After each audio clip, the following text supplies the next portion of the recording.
Hello everyone, welcome to another class of principles and practice of accounting. Last class में हमने cover किया था unit 7, जिसमें मैंने आपको present value and future value के डिटेल्स पूरे अच्छे से समझाए थे।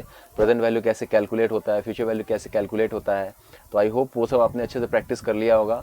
आज हम लोग शुरू करने जा रहे हैं यूनिट 8, और यूनिट 8 है अकाउंटिंग स्टैंडर्ड के ऊपर। अकाउंटिंग स्टैंडर्ड बहुत ही इंपॉर्टेंट टॉपिक है। हालांकि ये छोटा सा चैप्टर आपके सीए फाउंडेशन सिलेबस में है, तो बहुत ही बेसिक लेवल की अंडरस्टैंडिंग आपको देनी पड़ेगी यहाँ पे। लेकिन ये बहुत ही इंपॉर्टेंट चैप्टर है, क्योंकि अकाउंटिंग स्टैंडर्ड के ऊपर आपको सीए इंटरमीडिएट लेवल पे 20 से लेके 30-40 नंबर तक के क्वेश्चंस अकाउंट्स में पूछे जाते हैं। और इसके अलावा सीए फाइनल लेवल पे तो भर भर के अकाउंटिंग स्टैंडर्ड के अलावा भी एक और अकाउंटिंग स्टैंडर्ड होता है, जिसका नाम है इंड एस यानी कि इंडियन अकाउंटिंग स्टैंडर्ड। वो तो पूरा एप्लीकेबल है ही।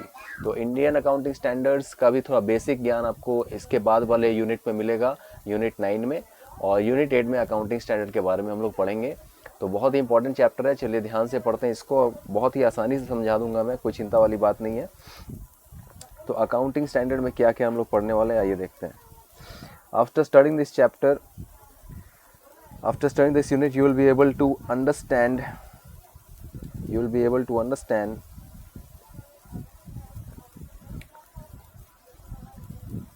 the significance of issuance of accounting standard।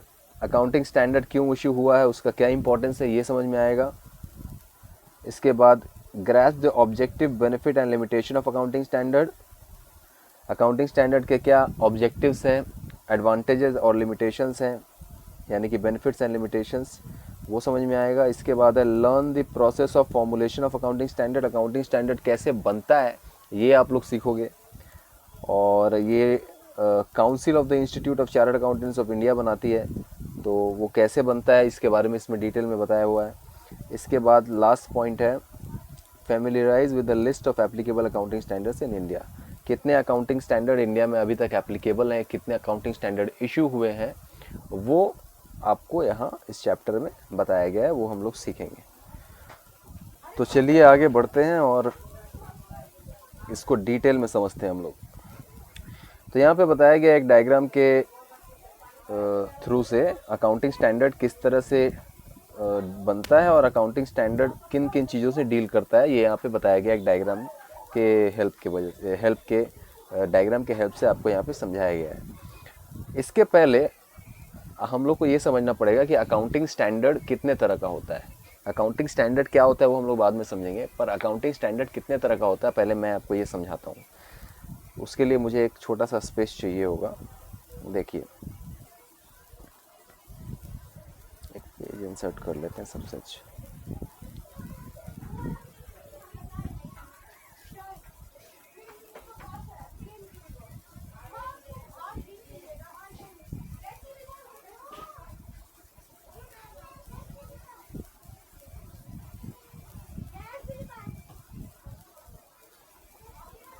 तो ये एक हमारा पेज आ गया। देखिए,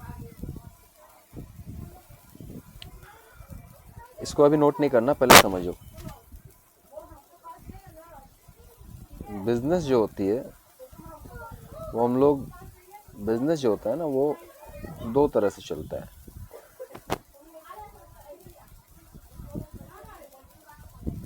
दो फॉर्म में बिजनेस चलता है। एक जो फॉर्म होता है वो होता है नॉन कॉरपोरेट। एक फॉर्म ऑफ बिजनेस होता है नॉन कॉरपोरेट, जो आप जनरली अपने आसपास जितने बिजनेसेस देखते हैं, शॉप्स हो जाते हैं जैसे, और रेस्टोरेंट हो गए। हालांकि बहुत सारे रेस्टोरेंट्स कॉरपोरेट फॉर्म में भी जब बड़े होते हैं धीरे धीरे तो वो बन जाते हैं, बट जनरली नॉन कॉरपोरेट ही होते हैं। इसके अलावा कोई भी जो प्रोप्राइटरशिप फॉर्म, उसको नॉन कॉरपोरेट बोलते हैं।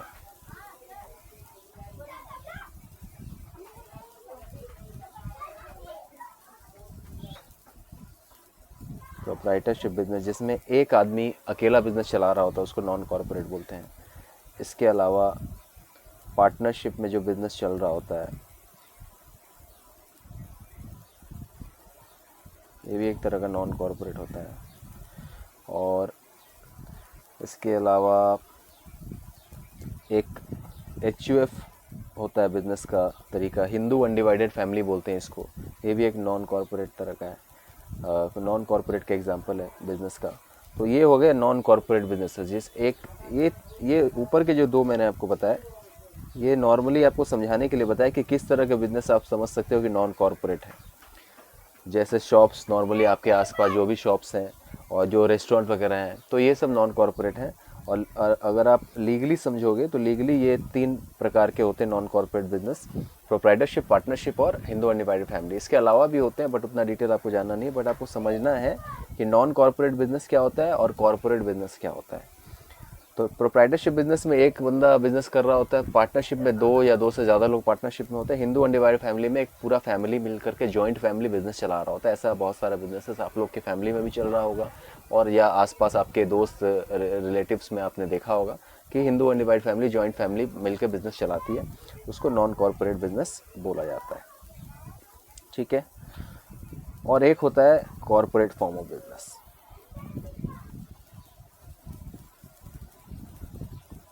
कॉरपोरेट, या इसी को हम लोग बोलते हैं, और लिख लो यहाँ पे, कंपनी।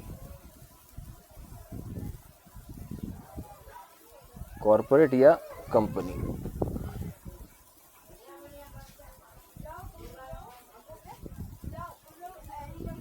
तो कंपनी क्या होती है ना, कंपनी को क्या करना पड़ता है अलग से, जैसे पार्टनरशिप है, प्रोप्राइटरशिप है, एचयूएफ है, और इस तरह से एक कंपनी होता है। तो कंपनी का नाम तो आपने सुना ही हुआ, लेकिन हर बिजनेस कंपनी फॉर्म में नहीं चल रहा होता है। कंपनी फॉर्म में चलने के लिए उसको अलग से रजिस्टर करवाना पड़ता है, और रजिस्टर करवाते हैं हम लोग कहाँ पे, रजिस्ट्रार के पास। इसको हम लोग रजिस्ट्रार, आप लिख लो अभी,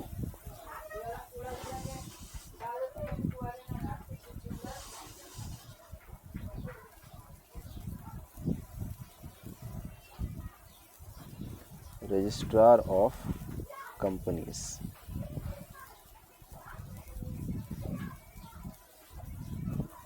sorry for the hand writing, ये थोड़ा सा मेरा प्रॉब्लम हो रहा है, बट आप लोग को पढ़ाने के लिए थोड़ा प्रॉब्लम भी मैं फेस कर ले रहा हूँ, कोई बात नहीं।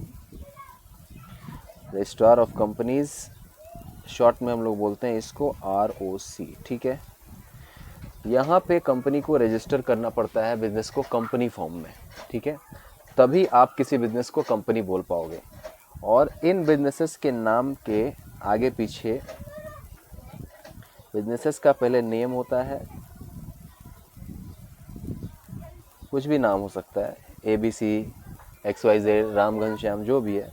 उसके बाद या तो आपने देखा होगा कई बिजनेसेस के नाम के आगे PVT LTD, यानी कि प्राइवेट लिमिटेड वर्ड, या सिर्फ LTD यानी कि लिमिटेड वर्ड लगा रहता है। PVT LTD का मतलब हो गया प्राइवेट लिमिटेड, और LTD का मतलब हो गया लिमिटेड। तो जब इस तरह का नाम आपको किसी बिजनेस का देखने को मिले, सबसे बड़ी पहचान यही है आप लोगों के लिए समझने के लिए अभी, कि इस तरह का नाम जब है तो वो कॉरपोरेट फॉर्म ऑफ बिजनेस है। और अगर इस तरह का लिमिटेड या प्राइवेट लिमिटेड या लिमिटेड वर्ड नहीं है, तो आप समझ जाना कि वो नॉन कॉरपोरेट बिजनेस है, ठीक है। तो सबसे पहले ये बिजनेस को समझ लिया हम लोग कि एक नॉन कॉरपोरेट बिजनेस होता है और एक कॉरपोरेट बिजनेस होता है, ठीक है। चलिए अब आपको बताते हैं नॉन कॉरपोरेट बिजनेस पे जो अकाउंटिंग स्टैंडर्ड एप्लीकेबल होता है, ये इशू करती है हमारी इंस्टीट्यूट, यानी कि institute of chartered accountants of India. Non corporate पे जो अकाउंटिंग स्टैंडर्ड इशू होता है, शॉर्ट में AS बोलते हैं हम लोग, वो ICAI इशू करती है, ठीक है। और कॉरपोरेट पे जो अकाउंटिंग स्टैंडर्ड इशू होता है, एप्लीकेबल होता है, कॉरपोरेट पे जो अकाउंटिंग स्टैंडर्ड एप्लीकेबल होता है, वो कौन इशू करता है, issued bye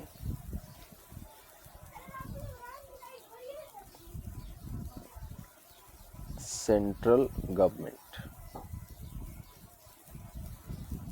issued by central government, यानी कि गवर्नमेंट इशू कर रही होती है। और गवर्नमेंट डायरेक्टली आपके थोड़ी मोदी जी आके इशू करेंगे, वो एक डिपार्टमेंट के थ्रू इशू होता है, मिनिस्ट्री के थ्रू इशू होता है। उस मिनिस्ट्री का नाम है मिनिस्ट्री ऑफ कॉरपोरेट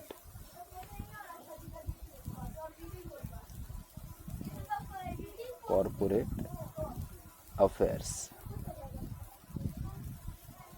ठीक है, शॉर्ट में हम लोग इसको MCA के नाम से भी जानते हैं, ठीक है। तो ये चार्ट आप लोग सबसे पहले बनाइए।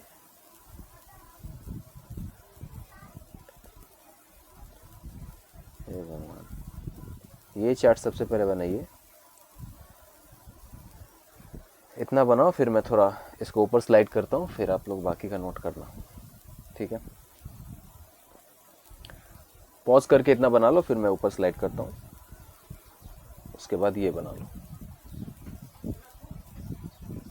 मिनिस्ट्री का स्पेलिंग है MINISTRY। आई होप आप लोग स्पेलिंग ठीक लिख रहे होगे, क्योंकि मुझे यहाँ पे लिखने में थोड़ी प्रॉब्लम हो रही है, तो आप लोग प्लीज़ कॉर्पोरेट कीजिए, कॉर्पोरेट बोलते बोलते मैं कॉर्पोरेट को भी कॉर्पोरेट बोल रहा हूँ।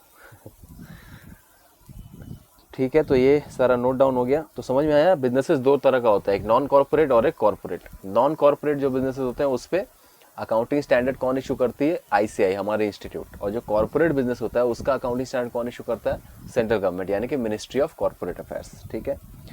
तो क्या सर अकाउंटिंग स्टैंडर्ड में कोई डिफरेंस होता है जो ये दोनों इशू करते हैं, ICAI और मिनिस्ट्री ऑफ कॉर्पोरेट अफेयर्स? नहीं, अकाउंटिंग स्टैंडर्ड में कोई डिफरेंसेस नहीं होता है, लेकिन ऐसा रूल बना हुआ है, ऐसा ज़रूरी भी है, क्योंकि जो नॉन कॉर्पोरेट बिजनेस होते हैं वो थोड़े छोटे बिजनेस होते हैं in comparison of corporate business. ये जो बिजनेस होता है नॉन कॉर्पोरेट वाला, ये इसके मुकाबले में लेस देन रहता है कॉर्पोरेट। ये लेस देन का साइन आपको पता है ना, यानी कि जो कंपनियां होती हैं वो कंपनियां बड़े बिजनेसेस के लिए होती हैं। अगर आपका बिजनेस बड़ा है तब आप कंपनी फॉर्म में रजिस्टर करोगे, अगर थोड़ा छोटा है तो क्यों कंपनी में रजिस्टर करोगे? नॉर्मली प्रोप्राइटरशिप में या पार्टनरशिप में आप बिजनेस चला सकते हो।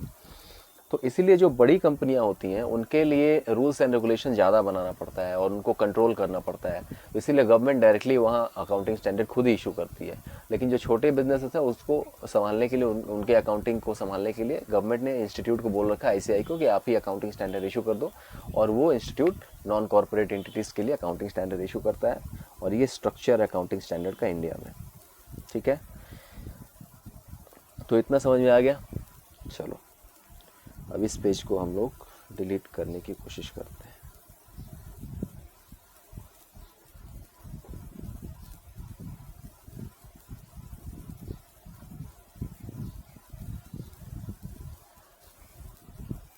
क्या रहने दो, क्या जरूरत है डिलीट करने का। आओ ऊपर ये डायग्राम देख लेते हैं। तो अकाउंटिंग स्टैंडर्ड किस चीज़ से डील करता है, चलो अब समझते हैं। ये तो समझ लिया कि अकाउंटिंग स्टैंडर्ड कौन इशू करता है, किसके लिए इशू करता है, बट अकाउंटिंग स्टैंडर्ड क्यों इशू किया जाता है पहले ये समझो। ये अकाउंटिंग स्टैंडर्ड होता क्या है पहले ये समझ लेते हैं। यहाँ नीचे में समझा देता हूँ। देखो अकाउंटिंग स्टैंडर्ड क्या होता है। अकाउंटिंग स्टैंडर्ड एक रिटन पॉलिसी डॉक्यूमेंट है। अकाउंटिंग स्टैंडर्ड एक रिटन पॉलिसी डॉक्यूमेंट है जो अलग अलग ट्रांजैक्शंस और इवेंट्स को रिकॉर्ड करने के लिए प्रिंसिपल्स बताती है और उनका वैल्यूएशन टेक्निक बताती है। इन शॉर्ट अकाउंटिंग स्टैंडर्ड वो रिटन पॉलिसी डॉक्यूमेंट है जो अलग अलग ट्रांजैक्शंस और इवेंट्स को रिकॉर्ड करने का प्रिंसिपल्स और उनका वैल्यूएशन मेथड बताती है, ठीक है। यानी कि अकाउंटिंग स्टैंडर्ड्स एक तरह के अकाउंटिंग प्रिंसिपल्स हैं जिसके मदद से हम लोग अलग अलग ट्रांजैक्शंस और इवेंट्स को रिकॉर्ड करते हैं बुक्स ऑफ अकाउंट्स में और उनका वैल्यू जानते हैं, ठीक है। सिंपली समझ में आ गया। तो अकाउंटिंग स्टैंडर्ड का मीनिंग हम लोग समझ लिया। अब अकाउंटिंग स्टैंडर्ड किस चीज़ से डील करता है बेसिकली वो समझ लो। तो अकाउंटिंग स्टैंडर्ड मैंने क्या बताया, अकाउंटिंग स्टैंडर्ड एक अकाउंटिंग प्रिंसिपल है। एक तरह से अकाउंटिंग स्टैंडर्ड एक मैकेनिज्म है, एक अकाउंटिंग प्रिंसिपल है जिसके हेल्प से हम लोग ट्रांजैक्शंस एंड इवेंट्स को रिकॉर्ड करते हैं। तो बेसिकली अकाउंटिंग स्टैंडर्ड चार चीज़ें करता है, चार चीज़ों में हेल्प करता है। पहला तो ये करता है recognition of what, recognition of events and transaction. सबसे पहले इवेंट्स और ट्रांजैक्शंस को रिकॉग्नाइज करता है, यानी कि पहचानता है। दूसरा काम करता है मेजरमेंट, जो इवेंट्स और ट्रांजैक्शंस को रिकॉग्नाइज किया गया है उनको मेजर करता है इन टर्म्स ऑफ मनी, यानी मॉनेटरी टर्म्स में जो इवेंट्स और ट्रांजेक्शन है रिकॉग्नाइज करने के बाद उनका मेजरमेंट होता है। तीसरा, जब रिकॉग्निशन और मेजरमेंट हो गया तो उसके बाद उसको कैसे प्रेजेंट करना है बुक्स ऑफ अकाउंट्स में, वो अकाउंटिंग स्टैंडर्ड हमको बताता है। और चौथा, जिस इवेंट्स और ट्रांजेक्शन्स को बुक्स ऑफ अकाउंट्स में प्रेजेंट किया गया है उनके डिटेल्स, उनसे रिलेटेड इंपॉर्टेंट डिटेल्स को बुक्स में कैसे डिस्क्लोज करना है, वो अकाउंटिंग स्टैंडर्ड बताता है। यानी कि अकाउंटिंग स्टैंडर्ड का बेसिकली 4 काम है: recognition, measurement, presentation and disclosure. Recognition, measurement, presentation and disclosure, ये 4 चीज़ याद रखो। तो अकाउंटिंग स्टैंडर्ड बेसिकली 4 काम करता है: recognition, measurement, presentation and disclosure. Short form याद रखने के लिए यहाँ पे लिख लो ये, और ये स्टेप बाय स्टेप चलता है, इसको आगे पीछे आप नहीं कर सकते। पहले रिकॉग्निशन होगा, तब मेजरमेंट होगा, तब प्रेजेंटेशन, तब disclosure. Recognition, measurement, presentation and disclosure, RMPD। ठीक है, ये आपके दिमाग में बैठ जाना चाहिए। अब अकाउंटिंग स्टैंडर्ड कैसे फॉर्मुलेट होता है, इसका स्टेप बाय स्टेप यहाँ पे डायग्राम दिया हुआ है। सबसे पहले किस एरिया में अकाउंटिंग स्टैंडर्ड बनाना है, मतलब किस तरह के ट्रांजैक्शंस में अकाउंटिंग स्टैंडर्ड को डेवलप करना है, पहले वो आइडेंटिफिकेशन होता है उस एरिया का, कि किस एरिया में अकाउंटिंग स्टैंडर्ड को बनाना है। फॉर एग्जांपल, सेल्स करना है तो सेल्स को, बिजनेस में सेल्स होता ही है, तो सेल्स को किस तरह से रिकॉर्ड करेंगे, कोई भी इनकम कंपनी किस तरह से रिकॉर्ड करेगी, तो उसके लिए अकाउंटिंग स्टैंडर्ड बना हुआ है AS9। ठीक है, तो एक पर्टिकुलर एरिया है, उसके ऊपर एक अकाउंटिंग स्टैंडर्ड बना हुआ है। तो इसी तरह से अलग अलग ट्रांजैक्शंस को आइडेंटिफाई किया जाता है और उसके ऊपर अकाउंटिंग स्टैंडर्ड बनाया जाता है। अभी बहुत सारे अकाउंटिंग स्टैंडर्ड ऑलरेडी आइडेंटिफाई करके बनाया जा चुका है। जैसे एक अकाउंटिंग स्टैंडर्ड है आपका अमलगमेशन के ऊपर, जो आपको सी इंटर में पढ़ना है। जब एक कंपनी दूसरे कंपनी को खरीद लेती है तो उसके अकाउंटिंग के क्या रूल्स एंड रेगुलेशंस होंगे, वो अकाउंटिंग स्टैंडर्ड 14 में बताया गया है। ठीक है, अकाउंटिंग फॉर अमलगमेशन बोलते हैं AS14। इसके अलावा कंपनीज में स्टॉक मेंटेन किया जाता है, जो सामान कंपनियां बेचती हैं उसको किस तरह से बुक्स में रिकॉर्ड करेंगे। अकाउंटिंग इन्वेंट्रीज का AS2 है, उसके लिए अकाउंटिंग स्टैंडर्ड। इसी तरह से अलग अलग ट्रांजैक्शंस और इवेंट्स के लिए अलग अलग अकाउंटिंग स्टैंडर्ड है। तो हर पर्टिकुलर एरिया को पहचानना पड़ता है पहले, जहाँ पे अकाउंटिंग स्टैंडर्ड बनाना है। ठीक है, इसके बाद क्या होता है, जब एरिया पता चल गया कि किस एरिया में हमको अकाउंटिंग स्टैंडर्ड बनाना है, किस ट्रांजैक्शंस के लिए रूल्स एंड रेगुलेशन डेवलप करना है, उसके बाद एक स्टडी ग्रुप बैठाया जाता है। कुछ 4, 5, 6, 7, 8, 10 लोगों का एक स्टडी ग्रुप बैठता है उस पर्टिकुलर एरिया को स्टडी करने के लिए, कि हाँ इस पर्टिकुलर एरिया में क्या क्या ट्रांजैक्शंस होता है, कैसे होता है और इसका क्या पैरामीटर्स है, उसको पूरा स्टडी किया जाता है। उसके बाद उस पर अकाउंटिंग स्टैंडर्ड बनता है। तो सबसे पहले एरिया आइडेंटिफाई होता है, फिर उस एरिया का स्टडी करने के लिए एक स्टडी ग्रुप का कॉन्स्टिट्यूशन होता है, यानी कि निर्माण होता है, एक स्टडी ग्रुप बनाया जाता है। इसके बाद वो जो स्टडी ग्रुप होता है एक ड्राफ्ट तैयार करता है, मतलब एक रिपोर्ट तैयार करता है कि हाँ हमने इस एरिया को स्टडी किया है और हमने ये चीज़ इस एरिया में स्टडी करके पाया है। तो वो एक ड्राफ्ट बनता है, उसके लिए वो लोग एक ड्राफ्ट बनाता है। इसके बाद वो लोग क्या करते हैं, उस ड्राफ्ट के ऊपर अलग अलग डिफरेंट बॉडीज़, यानी कि अलग अलग संस्थाएं जो हमने हमारे देश में है, जो अलग अलग स्टेक होल्डर्स हैं। स्टेक होल्डर्स का मतलब जो लोग भी इन अकाउंटिंग स्टैंडर्ड के बनने से जिनके ऊपर इफेक्ट आएगा, अलग अलग बिजनेस हाउसेस हैं और अलग अलग गवर्नमेंट की बॉडीज़ हैं, उन सब के पास ये ड्राफ्ट भेजा जाता है कि भैया आप लोग देख लीजिए, आप लोगों को कोई अगर सुझाव देना है, कोई आपत्ति है तो वो आप पहले बता दो। कोई अगर आपको लग रहा है प्रॉब्लम है इसमें या कोई और ऐड ऑन किया जा सकता है कुछ इसमें, तो आप हमें बता दो, ताकि अकाउंटिंग स्टैंडर्ड फाइनलाइज होने से पहले वो सारा चीज़ हम लोग इसमें कंसिडर कर लें। कौन बोलता है? ICI। तो वो स्टडी ग्रुप जो ड्राफ्ट बनाती है, ICI उसको डिफरेंट बॉडीज़ के पास भेजती है उनके व्यूज़ को लेने के लिए कि आपका क्या मत है, आपका क्या राय है। इसके बाद उस ड्राफ्ट का एक्सपोजर ड्राफ्ट बनता है, फाइनल किया जाता है एक्सपोजर ड्राफ्ट को कि हाँ भाई सबका व्यूज़ आ गया है, उस हिसाब से एक फाइनल एक्सपोजर ड्राफ्ट बन जाता है। इसके बाद जब एक्सपोजर ड्राफ्ट बन गया तो उस एक्सपोजर ड्राफ्ट में जो जो लोग अपना अपना कमेंट्स दिए हैं, अपना सुझाव दिए, राय दिए हैं, उनको इंक्लूड किया जाता है। और कुछ अगर मॉडिफिकेशन करने की ज़रूरत है उसके बाद तो मॉडिफिकेशन यानी कि चेंजेस करने की ज़रूरत है तो उसको चेंजेस किया जाता है। और लास्ट में अकाउंटिंग स्टैंडर्ड को इशू कर दिया जाता है। मतलब अकाउंटिंग स्टैंडर्ड इशू होने से पहले इतना प्रोसेस होता है, एक बार में इशू नहीं हो जाता। सबसे पहले एरिया को आइडेंटिफाई करते हैं, इसको पहले मिटा दो।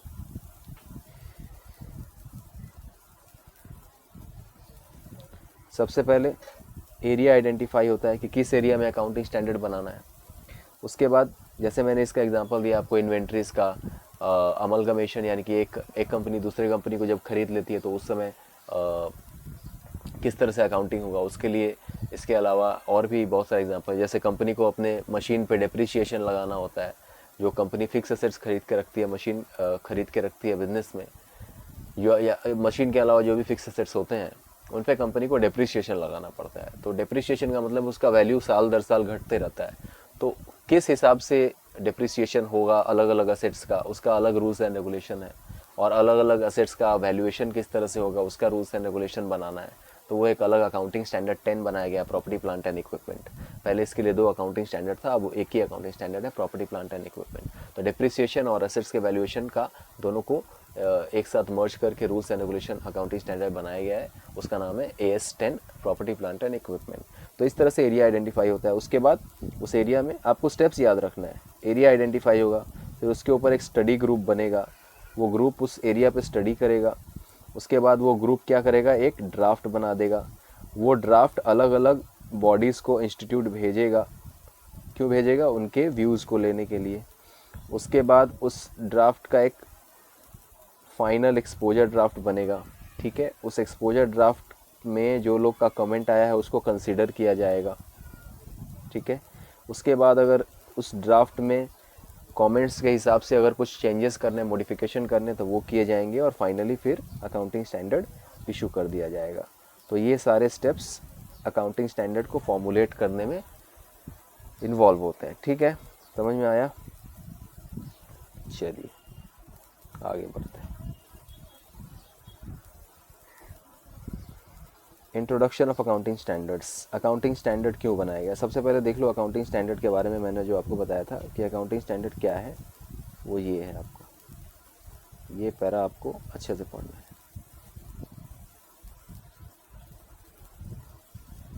यहाँ तक पूरा,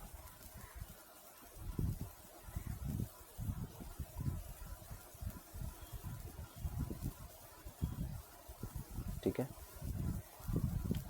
accounting standards are written policy documents. देखो, अकाउंटिंग स्टैंडर्ड एक रिटन पॉलिसी डॉक्यूमेंट है, issued by expert accounting body. Expert accounting body कौन है? हमारी जो ICAI है, या फिर गवर्नमेंट, या अदर रेगुलेटरी बॉडी यानी कि MCA, covering the aspects of recognition, measurement, presentation and disclosure. मतलब अकाउंटिंग स्टैंडर्ड वो रिटन पॉलिसी डॉक्यूमेंट है जो ये 4 एस्पेक्ट्स को कवर करती है, जो हमने पढ़ा, रिकॉग्निशन, मेजरमेंट, प्रेजेंटेशन, डिस्क्लोजर। और इशू कौन करता है? या ICAI या गवर्नमेंट। तो मैंने बता दिया किस केस में ICAI इशू करता है, किस केस में गवर्नमेंट इशू करता है। और ये रिकॉग्निशन, मेजरमेंट, प्रेजेंटेशन, डिस्क्लोजर किस चीज़ का होता है? अकाउंटिंग ट्रांजैक्शंस एंड इवेंट्स का, ठीक है। तो अकाउंटिंग स्टैंडर्ड का मतलब यहाँ आप पढ़ के जो मैंने आपको बताया है वो आप एक बार फिर से समझ सकते हो। और ये 4 जो स्टेप है, recognition, measurement, presentation and disclosure, ये यहाँ पे डिटेल में बताया गया है। रिकॉग्निशन क्या? अकाउंटिंग ट्रांजैक्शंस और इवेंट्स का रिकॉग्निशन, यानी उनको पहचानना, कौन से इवेंट्स और ट्रांजैक्शंस को रिकॉर्ड करना है। इसके बाद रिकॉर्ड किस अमाउंट पे होगा उसका वैल्यू पहचानना।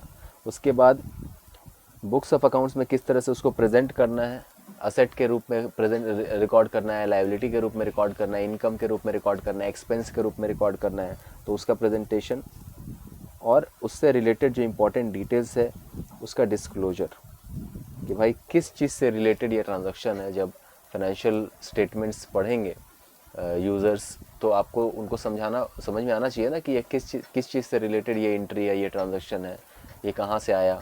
तो उससे रिलेटेड इंपॉर्टेंट डिटेल्स को डिस्क्लोज भी करना पड़ता है। तो ये बेसिकली 4 काम है अकाउंटिंग स्टैंडर्ड के, ठीक है। अब अकाउंटिंग स्टैंडर्ड का ऑब्जेक्टिव क्या है? अकाउंटिंग स्टैंडर्ड का बेसिकली 2 ऑब्जेक्टिव है। पहला है eliminate the non comparability of financial statements and thereby improving the reliability of financial statement. यानी कि फाइनेंशियल स्टेटमेंट्स को कंपेरेबल करना, अलग अलग कंपनी जब अपना अकाउंटिंग करेगी तो अगर अकाउंटिंग स्टैंडर्ड नहीं होगा तो अपने अपने हिसाब से करेगी, और दो कंपनी का फाइनेंशियल स्टेटमेंट्स आपस में कंपेयर फिर नहीं हो पाएगा, क्योंकि अगर कंपनी ए है और कंपनी बी है, वो अपने हिसाब से दोनों अकाउंटिंग कर रही, कोई रूल ही नहीं है। वो इन्वेंट्री को अपने हिसाब से रिकॉर्ड कर रहा है, ये इन्वेंट्री को अपने हिसाब से रिकॉर्ड कर रहा है, वो डेप्रिसिएशन अपने हिसाब से 10% 15% जो चाहे लगा रहा है, ये डेप्रिसिएशन 20% 25% 30% जो चाहे लगा रहा है। तो अगर कोई आउटसाइडर इन्वेस्टर या कोई बैंक अगर लोन देने जाएगा कंपनी को, लोन के लिए कंपनियां जाएंगी बैंक के पास, तो उनके फाइनेंशियल स्टेटमेंट्स को बैंक देखता है और दूसरे कॉम्पिटिटर्स कंपनी से कंपेयर करता है कि भाई ये कैसा परफॉर्म कर रहा है अपने सेक्टर में, इसको लोन देना चाहिए कि नहीं देना चाहिए। तो अगर अकाउंटिंग स्टैंडर्ड नहीं रहेगा और एक तरह से अकाउंटिंग उनका नहीं होगा तो उनको कंपेयर करना फाइनेंशियल स्टेटमेंट्स को बैंक के लिए बहुत मुश्किल हो जाएगा, तो कंपेरेबिलिटी नहीं रह जाएगा, तो नॉन कंपेरेबिलिटी आ जाएगा। तो नॉन कंपेरेबिलिटी को हटाने के लिए, या आप ऐसे बोल सकते हो कि कंपेरेबिलिटी लाने के लिए और फाइनेंशियल स्टेटमेंट की रिलायबिलिटी यानी कि विश्वसनीयता को बढ़ाने के लिए अकाउंटिंग स्टैंडर्ड का जन्म हुआ है। दूसरा काम क्या करता है accounting standard? Accounting standard provide a set of standard accounting policy, valuation norms and disclosure requirements. Accounting standard standard accounting policy, valuation के टेक्निक्स और डिस्क्लोजर स्टैंडर्ड्स डिस्क्लोजर रिक्वायरमेंट्स को बताता है। यानी कि हर कंपनी एक ही अकाउंटिंग पॉलिसी करेगी, फॉलो करेगी, एक तरह से ही अकाउंटिंग पॉलिसी को फॉलो करेगी। मतलब जो अकाउंटिंग पॉलिसी एक कंपनी पे लागू होगा वही अकाउंटिंग पॉलिसी दूसरे कंपनी पे भी लागू होगा। वैल्यूएशन का तरीका उनका एक जैसा रहेगा और डिस्क्लोजर का तरीका एक जैसा रहेगा। तो ये दूसरा ऑब्जेक्टिव है अकाउंटिंग स्टैंडर्ड का। पहला ऑब्जेक्टिव क्या है? कंपेरेबिलिटी, और दूसरा ऑब्जेक्टिव क्या है? Standardisation. In short, comparability and standardisation, ये दो ही ऑब्जेक्टिव है।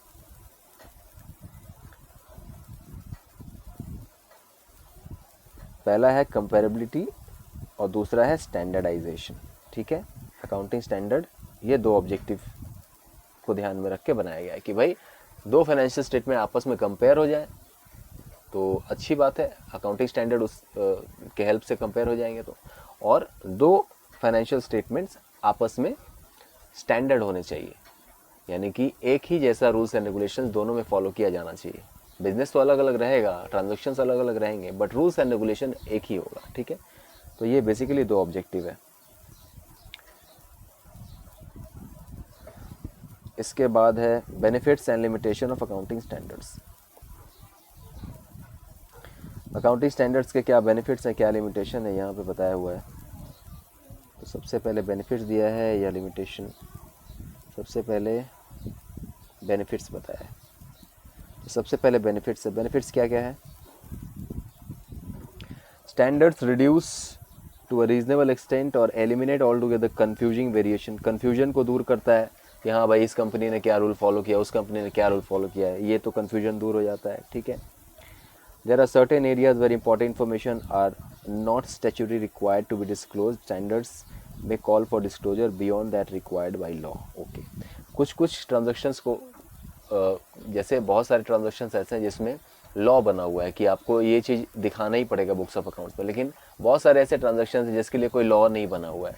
तो अकाउंटिंग स्टैंडर्ड के होने की वजह से उन सारे ट्रांजेक्शन्स को भी एक तरीके से रिकॉर्ड करना पड़ता है ढंग से, जिसके लिए लॉ नहीं बनाया गया है।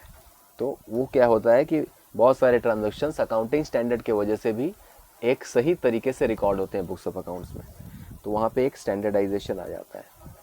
तो लॉ नहीं भी है उस पर्टिकुलर ट्रांजेक्शन के लिए, फिर भी वो ढंग से रिकॉर्ड हो पाता है, ये एक बेनिफिट है।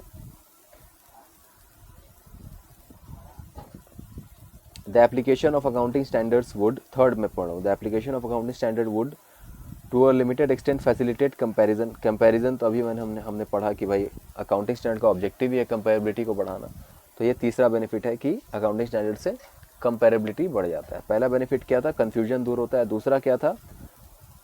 अलग अलग ट्रांजैक्शंस को ढंग से रिकॉर्ड कर पाते हैं विदाउट एप्लीकेबिलिटी ऑफ लॉ। और तीसरा है कि कंपेरेबिलिटी, यहाँ पे डायग्राम बना के भी दिखाया गया है। कंपेरेबिलिटी, स्टैंडर्डाइजेशन, एक स्टैंडर्ड वे फॉलो हो जाता है, एडिशनल डिस्क्लोजर मिल जाता है, यानी कि जो लॉ तो बोल रहा है डिस्क्लोज करने के लिए वो तो डिस्क्लोज करेगी कंपनी, लॉ के अलावा भी जो अकाउंटिंग स्टैंडर्ड डिस्क्लोज करने को बोलता है वो भी डिस्क्लोज करना पड़ता है। तो ये अच्छी बात है, फाइनेंशियल स्टेटमेंट में जितना डिटेल में डिस्क्लोजर हो यूजर्स ऑफ फाइनेंशियल स्टेटमेंट के लिए उतना अच्छा होता है। और 3 हो गए आपके, ये शॉर्ट में ये 3 चीज़ याद रखना। देखो जो चीज़ हम लोग पढ़ रहे हैं डिटेल में समझ ले रहे हैं, लेकिन एग्ज़ाम में जब आप जाओगे तो इतना डिटेल सारा वर्ड बाय वर्ड तो याद नहीं रहेगा।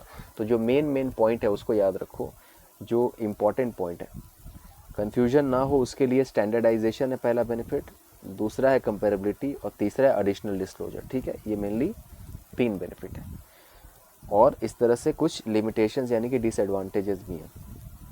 अलग अलग अकाउंटिंग ट्रीटमेंट होने की वजह से थोड़ा डिफिकल्टी भी होता है। एक ही ट्रांजैक्शन का दो तीन तरह से अकाउंटिंग ट्रीटमेंट अकाउंटिंग स्टैंडर्ड में बताया गया रहता है, तो इसकी वजह से थोड़ा सा चूज़ करने में डिफिकल्टी होता है कि कौन सा ट्रीटमेंट फॉलो करें कौन सा ना करें, तो ये थोड़ा सा इसका डिसएडवांटेज है।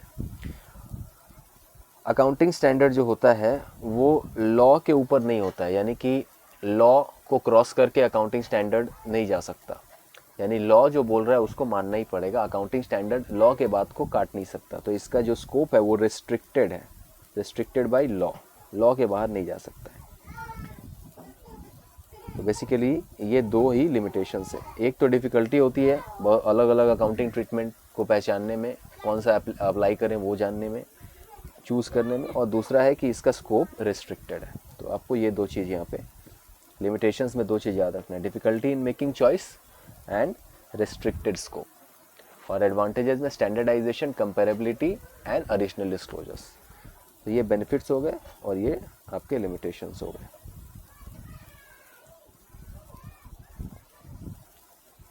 इसके बाद है process of formulation of accounting standard. तो हमने जो डायग्राम पढ़ा था, डायग्राम जो ऊपर में देखा किस तरह से अकाउंटिंग स्टैंडर्ड फॉर्मुलेट होता है, उसी को यहाँ पे डिटेल में बताया गया है, ये आप पढ़ लेना। ऊपर का एक पैरा मैं पढ़ देता हूँ, यहाँ पे बाकी सारे स्टेप्स जितने लिखे गए हैं ये वाले प्रोसीजर जो है ये सारा वही प्रोसीजर है जो हमने ऊपर में देखा था, उसी को डिटेल में बताया गया है। ये थोड़ा एक पैराग्राफ पढ़ लेते हैं। Institute of chartered accountants of India being a premier accounting body in the country took upon itself the leadership role by constituting the Accounting Standard Board in 1977. ICAI ने क्या किया, 1977 में सबसे पहले अकाउंटिंग स्टैंडर्ड बोर्ड बनाया। Accounting standard board ही accounting standard, जो एक study group बैठता है ना उसका नाम है अकाउंटिंग स्टैंडर्ड बोर्ड, जो एरिया पे स्टडी करता है। ऊपर मैंने बताया था थोड़ी देर पहले कि एक पर्टिकुलर एरिया को आइडेंटिफाई किया जाता है, फिर उस पर स्टडी ग्रुप बैठ के स्टडी करता है। तो वो जो स्टडी ग्रुप है वो अकाउंटिंग स्टैंडर्ड बोर्ड है, और यही लोग जो है अकाउंटिंग स्टैंडर्ड को ड्राफ्ट करते हैं।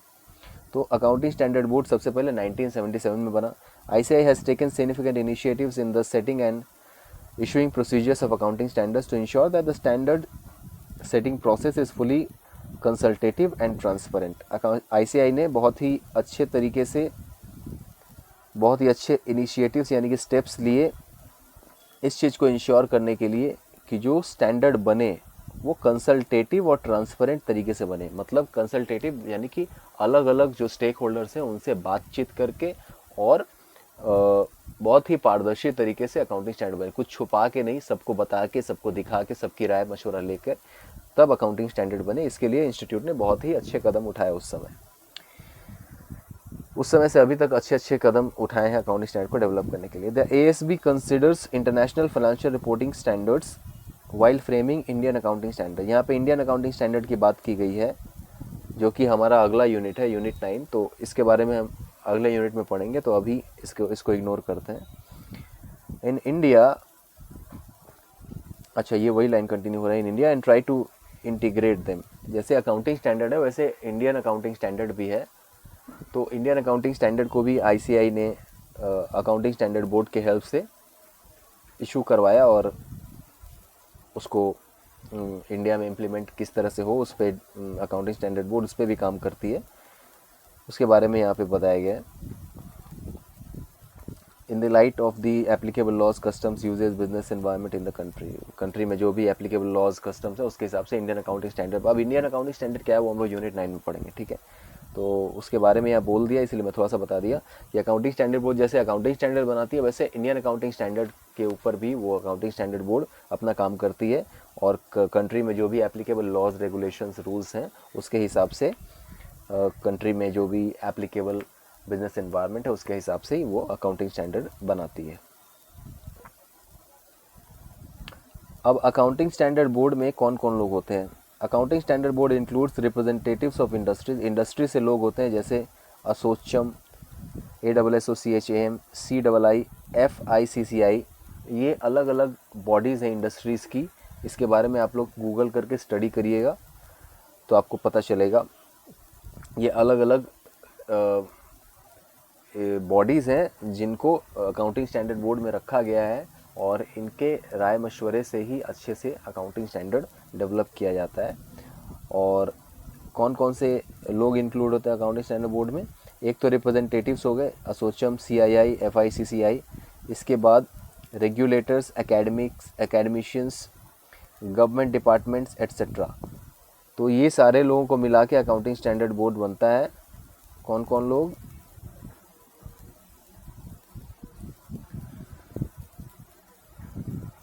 रिप्रेजेंटेटिव्स ऑफ इंडस्ट्री यानी कि ये लोग, रेगुलेटर्स, एकेडमिशियंस, गवर्नमेंट डिपार्टमेंट्स। ठीक है, अब रेगुलेटर्स कौन होते हैं, एकेडमिशियंस कौन होते हैं, इनके बारे में हमारे सिलेबस में नहीं है, लेकिन ये सारा वर्ड आया है आपके बुक में अभी पढ़ते समय। तो ये आपको मैं बोल रहा हूँ कि आप गूगल करो और इसके बारे में खुद से स्टडी करो। ठीक है, वो आपको ज़्यादा इफेक्टिव होगा।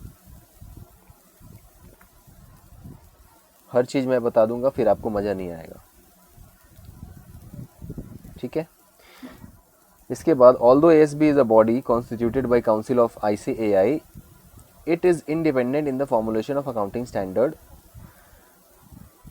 ICAI के जो काउंसिल होती है ना, ICAI हमारी जो इंस्टीट्यूट है उसमें एक काउंसिल होता है, यानी कि बहुत सारे 20-25 लोगों का एक काउंसिल होता है। तो वो काउंसिल ने ही ASB को बनाया है, लेकिन बोल रहा है कि काउंसिल ने बनाया है अकाउंटिंग स्टैंडर्ड बोर्ड को, लेकिन ये अकाउंटिंग स्टैंडर्ड बोर्ड पूरी तरह से इंडिपेंडेंट है, यानी कि ये पूरी फ्रीडम से अपना काम करती है। और अकाउंटिंग स्टैंडर्ड बहुत ही फ्रीडम, किसी दबाव में नहीं आती है, फ्रीडम से बनाती है पूरा, और इंडिपेंडेंट बॉडी है पूरी। And council of the ICAI is not empowered to make any modifications in the draft accounting standard formulated by ASB without consulting with the ASB। ICAI ने ही ASB को बनाया है, लेकिन ये ASB जो है वो पूरी तरह से इंडिपेंडेंट बॉडी है, और ICAI के पास ये ताकत नहीं है कि जो अकाउंटिंग स्टैंडर्ड ड्राफ्ट ASB ने बनाया है उसमें वो कोई मॉडिफिकेशन कर दे बिना ASB से कंसल्ट किए हुए। ठीक है, ICAI ने एक अकाउंटिंग स्टैंडर्ड बोर्ड बनाया है अकाउंटिंग स्टैंडर्ड को बनाने के लिए, लेकिन वो अकाउंटिंग स्टैंडर्ड बोर्ड इंडिपेंडेंट है और बिना उसकी मर्जी के ICAI भी अकाउंटिंग स्टैंडर्ड ड्राफ्ट में कोई भी चेंजेस नहीं कर सकता। ठीक है, तो यहाँ ये एक पैरा पढ़ के हमने 2-4 बातें सीखी। पहला क्या है, अकाउंटिंग स्टैंडर्ड बोर्ड 1977 में बना। अकाउंटिंग स्टैंडर्ड बोर्ड जब बना, इसके बाद अकाउंटिंग स्टैंडर्ड को इशू करने का तरीका, बनाने का तरीका ऐसा है कि वो कंसल्टेटिव और ट्रांसपेरेंट है, लोगों से कंसल्ट किया जाता है और बहुत ट्रांसपेरेंट तरीके से बनाया जाता है। इसके बाद इंडियन अकाउंटिंग स्टैंडर्ड भी अकाउंटिंग स्टैंडर्ड बोर्ड बनाता है, उस पर भी काम करता है। इसके बाद अकाउंटिंग स्टैंडर्ड बोर्ड में हमारे रिप्रेजेंटेटिव्स हैं इंडस्ट्री के, रेगुलेटर्स हैं, एकेडमिशियंस हैं, गवर्नमेंट डिपार्टमेंट्स हैं, ये बात पता चली। और अकाउंटिंग स्टैंडर्ड बोर्ड जो है ICAI ने बनाया है, लेकिन ICAI को ताकत नहीं है कि अकाउंटिंग स्टैंडर्ड ड्राफ्ट को वो बिना ASB के कंसेंट से वो चेंज कर पाए, यानी कि बिना ASB के कंसल्टेशन के वो चेंजेस नहीं ला सकती है अकाउंटिंग स्टैंडर्ड ड्राफ्ट में। ठीक है, तो ये पार्ट भी हमने कवर कर लिया और ये स्टेप्स हमने पहले ही कवर कर लिए हैं। इसके बाद अकाउंटिंग स्टैंडर्ड का कुछ लिस्ट दिया हुआ है यहाँ पे, कितने तरह के अकाउंटिंग स्टैंडर्ड्स हैं, उनके क्या क्या नाम है, ये लिस्ट आप एक बार देख लीजिएगा। आपको याद करने की ज़रूरत नहीं है, जितना याद हो जाए अच्छा है, नहीं याद हो कोई बात नहीं। फिर भी मैं कुछ काश अकाउंटिंग स्टैंडर्ड्स को मार्क कर देता हूँ easy. AS1 disclosure of accounting policy, इसके नाम याद कर लेना। Valuation of inventories. 3 cash flow statement. इसके बाद ये डेप्रिसिएशन हट चुका है, AS10 बन चुका है, यहाँ पे लिखा भी हुआ है। इसके बाद AS9 याद कर लो, revenue recognition. AS10 property plant and equipment, बस इतना नाम याद कर लो बहुत है आपके लिए। 1 2 3 9 एंड 10 इतना भी याद कर लोगे तो काफ़ी है। बात बाकी लेकिन ये पढ़ लेना कौन कौन से अकाउंटिंग स्टैंडर्ड है, कितने सारे हैं और क्या नाम है। यहाँ पे 29 लिस्ट दिए हुए हैं, लेकिन अभी इसमें से एक कैंसिल हो गया तो 28 ही है टोटल, ठीक है। List of accounting standards given above does not form part of syllabus. ये आपके सिलेबस में नहीं है अकाउंटिंग स्टैंडर्ड, ये इंस्टीट्यूट ने यहाँ पे नोट करके बता दिया आपको। It has been given here for knowledge of student, सिर्फ नॉलेज के लिए आपको दिया हुआ है, ये आपके सिलेबस में नहीं है। बट 2-4 नाम याद कर लेंगे तो क्या फ़र्क पड़ता है, नाम याद कर लेंगे तो अच्छा ही है, एक इम्प्रेशन बनेगा। आप सीए के स्टूडेंट हो, कुछ एक्स्ट्रा पढ़ना चाहिए आपको हमेशा, सिलेबस में ना भी है तो थोड़ा हम लोग एक्स्ट्रा पढ़ के चलेंगे। ये अभी से आदत लगाओ तो, ताकि सीए इंटरमीडिएट लेवल पे, फाइनल लेवल पे काम आएगा बहुत। क्योंकि अगर आप सिलेबस से थोड़ा ज़्यादा पढ़ के जाते हो तो आपको अच्छे मार्क्स मिलते हैं एग्ज़ाम में अगर आप लिख के आते हो, ठीक है। तो ये हमने इतना कवर कर लिया, ये चैप्टर कवर हो चुका है हमारा। इसके बाद यहाँ पे समरी है, समरी आप देख लोगे। एमसीक्यूज़ है, ये होमवर्क है आप कर लोगे। ट्रू फॉल्स है, होमवर्क है कर लोगे। थ्योरेटिकल क्वेश्चन है वो कर लोगे, ठीक है। तो ये हमने इस चैप्टर को भी कवर कर लिया। तो आई होप आपको अच्छे से समझ में आया होगा अकाउंटिंग स्टैंडर्ड। इसके बाद हम लोग नेक्स्ट चैप्टर पढ़ेंगे इंडियन अकाउंटिंग स्टैंडर्ड, जो कि यूनिट 9, वो अगले वीडियो में आपको अच्छे से पढ़ने को मिलेगा। इस क्लास के लिए इतना ही। Abhishek Kumar Mishra signing off.